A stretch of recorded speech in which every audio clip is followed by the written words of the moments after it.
Pour ce premier debunk, les abottés Costello du net, Fabien du Carré Jaune et ici moi, nous présentent une vidéo anglophone qui prétend que la Lune est translucide. Nous pouvons voir à travers la Lune parce que, premièrement, la Lune est un disque plat, translucide et pas une sphère opaque et solide, comme un petit groupe de francs-maçons de la NASA le prétend. Et, deuxièmement, parce que les éclipses sont dues au soleil noir. Autre disque translucide et pas l'ombre de la Terre, sphérique comme appris à l'école. Donc sur cette vidéo d'une qualité extrêmement moyenne, désolé le gars a filmé un écran, méthode du professeur Grand Pipeau, mais on voit quand même de temps en temps quelques points apparaître à l'intérieur du disque lunaire.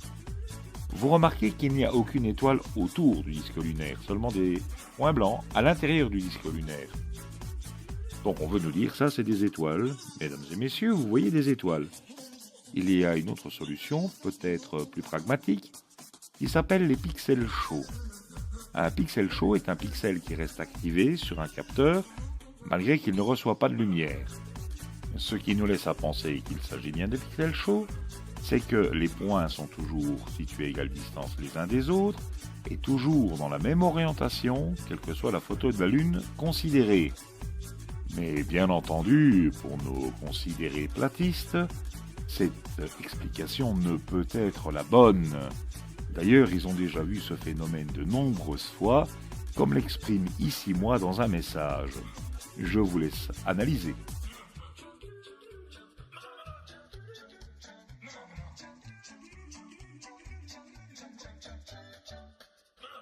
Ceci indique bien qu'il suffit d'un message avec le bon slogan qui prend nos plateux dans le sens du poil pour que tout devienne possible.